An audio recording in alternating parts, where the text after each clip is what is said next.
Udah pernah terbitin artikel ke blog atau ke website belum? Terus udah optimasi SEO on page-nya atau belum? Ternyata Mas Bro dan Mbak Bro, untuk membuat konten sekarang itu berbeda loh.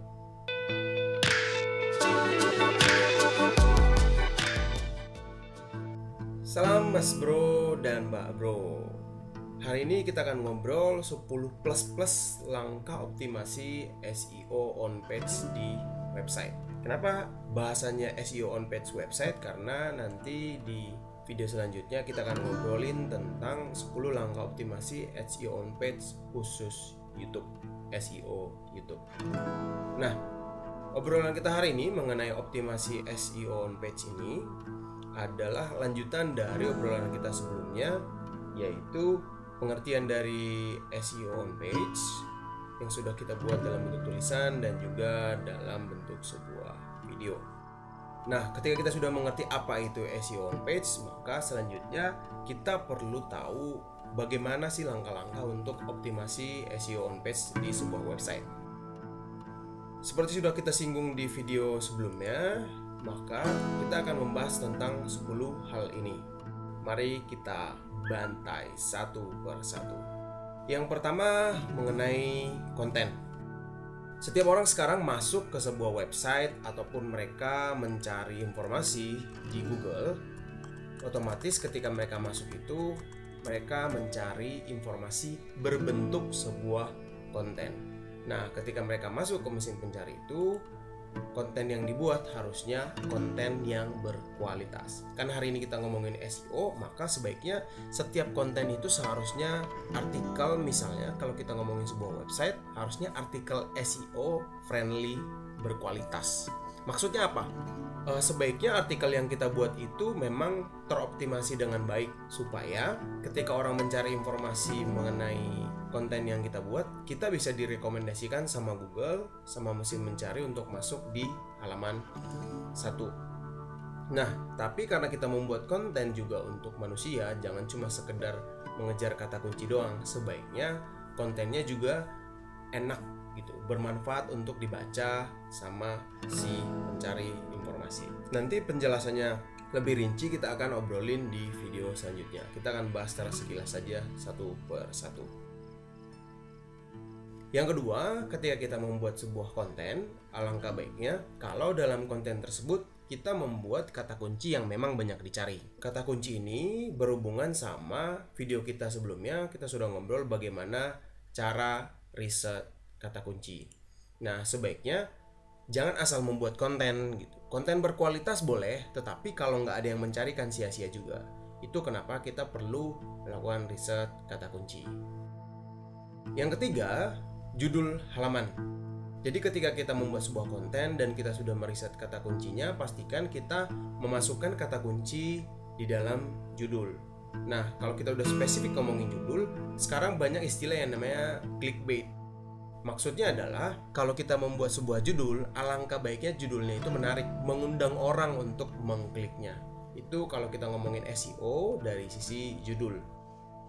Nah, selanjutnya yang keempat, ketika kita ngomongin URL, alangkah baiknya URL yang dibuat itu singkat. Kita sudah buat sebuah contoh di sini, misalnya ketika kita ngomongin kekitaan.com, misalnya hari ini kita mau membahas tentang jasa SEO misalnya. Alangkah baiknya kita membuat judul itu jangan judul yang seperti ini, judul yang template dari WordPress sendiri, nggak mewakili isi artikel. Dan selanjutnya, kalaupun kita ingin mengejar kata kunci, jangan panjang-panjang URL-nya, karena akan membuat orang boring juga begitu. Bahkan saat ini sudah banyak website yang mempersingkat URL. Tujuannya karena memang URL yang singkat itu lebih enak dilihat dan lebih user friendly. Nah, bagaimana seharusnya URL yang baik? Nah, seperti ini kita sudah tunjukin di sini sekilas. Alangkah baiknya URL yang kita buat langsung mewakili isi dari artikel yang kita buat. Selanjutnya, meta deskripsi. Meta deskripsi kalau kita misalnya mengetik di Google, bentuknya meta deskripsi kurang lebih seperti ini.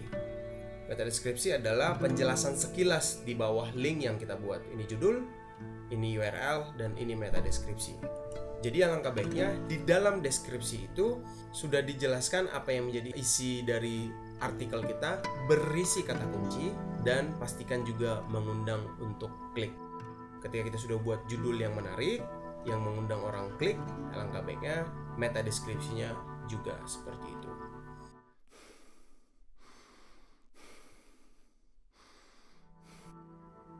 Yang keenam, media pendukung ini maksudnya adalah alangkah baiknya tulisan yang kita buat itu ada gambarnya dan ada videonya. Sebaiknya gambarnya berupa infografis. Yang ketujuh, referensi bentuk link ke website yang lain. Ini maksudnya adalah external link. Jadi sekarang standar secara SEO itu sudah meminta supaya setiap website itu alangkah baiknya memasukkan referensi atau sumber artikel misalnya ke website yang lain. Tujuannya supaya saling terbantu dengan adanya referensi dari website lain. Misalnya, kekitaan.com ini adalah website yang baru membahas soal SEO. Ternyata kalau kita ngomongin SEO secara keseluruhan, sudah ada website yang lebih bagus yang merekomendasikan mengenai SEO. Misalnya anggap saja Niaga Hoster, ada juga yang namanya Panduan IM. Jadi website-website tersebut kita bisa jadikan referensi untuk kita masukkan external link di dalam websitenya kita. Tinggal Mas Bro dan Mbak Bro sekalian ketika mengembangkan sebuah artikel atau mengembangkan sebuah website, pastikan kalian sudah punya referensi website lain yang lebih duluan atau lebih bagus dari konten yang sudah kalian buat. Yang kedelapan adalah internal link.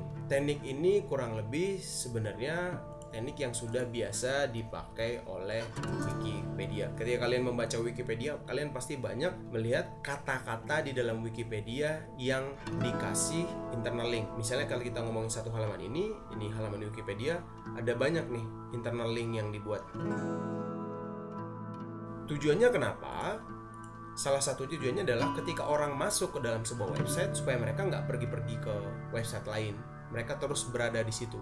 Makanya kalau kita membuat sebuah artikel, alangkah baiknya kita membuat artikelnya berseries. Jadi ketika orang mencari informasi lain yang berhubungan sama artikel yang sedang kita baca sekarang, mereka akan tetap berada di situ. Misalnya kayak gini, kita baca Wikipedia, kan sudah banyak kata kunci lain yang berhubungan sama artikel ini sekarang. Jadi kita ngapain pergi mencari ke website lain? Karena artikel yang berada di sini sudah lengkap. Kurang lebih seperti itu mengenai internal link. Mengenai internal link ini akan sangat berhubungan sama yang namanya bounce rate. Bounce rate itu adalah pantulan ketika orang masuk. Maksudnya seperti apa? Ketika orang masuk ke website kita, ya mereka nyaman untuk berlama-lama di website kita. Nggak mereka sekedar datang, lalu mereka hanya pergi ke website lain. Itu sangat mempengaruhi penilaian dari si Google untuk merekomendasikan kita masuk ke halaman 1. Jadi alangkah baiknya kita bisa membuat pengunjung kita berlama-lama ada di website kita. Yang kesembilan adalah kecepatan loading website. Nah, selanjutnya mengenai kecepatan loading website ini juga menjadi salah satu penilaian dari mesin pencari untuk merekomendasikan sebuah website masuk ke halaman 1 Google. Jadi, kalau Mas Bro dan Mbak Bro sekalian ingin masuk ke halaman 1, ada sebuah tools yang diberikan sama Google. Pastikan kalian bisa periksa websitenya kalian seberapa cepat loadingnya ketika dibuka sama pembaca. Itu penjelasan mengenai kecepatan loading website.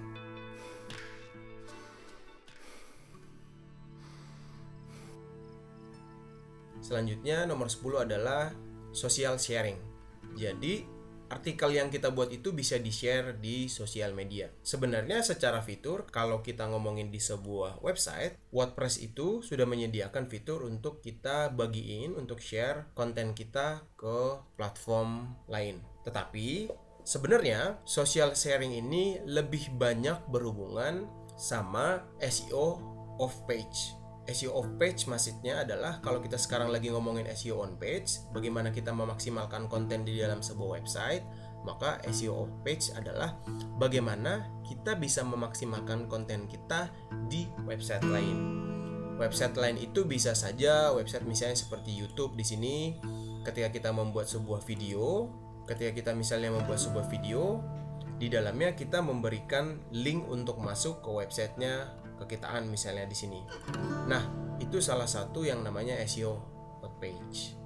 Nah, jadi ketika kita membuat sebuah konten, alangkah baiknya setiap konten kita itu istilahnya kalau Instagramable ya harusnya bisa shareable konten yang kita buat. Konten yang memang mengundang orang untuk men-share konten kita ke platform lain.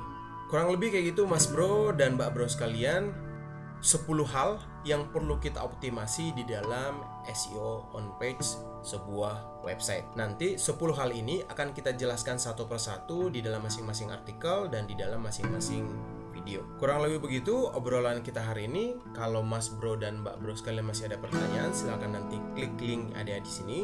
Nanti kalian akan langsung tersambung dengan WhatsApp yang kita punya, akan langsung konsultasi dengan konsultan SEO kita. Atau ingin berdiskusi langsung lewat kolom komentar yang ada, silahkan bertanya di sini. Di video selanjutnya kita akan menjelaskan mengenai konten dulu. Dalam video yang pertama yang berhubungan sama SEO on page website. Nanti judulnya adalah artikel SEO friendly berkualitas itu yang seperti apa sih? Akhirnya, begitu dulu obrolan kita hari ini. Dalam video ini, Mas Bro dan Mbak Bro sekalian, kita mengakui membutuhkan dukungan kalian dalam bentuk berlangganan. Tapi yang lebih penting, mari kita jaga hubungan baik dengan saling mendukung lewat jejak jempol dan juga tinggalin komentar. Silahkan sebarin video ini ke teman dan keluarga kalian yang membutuhkan.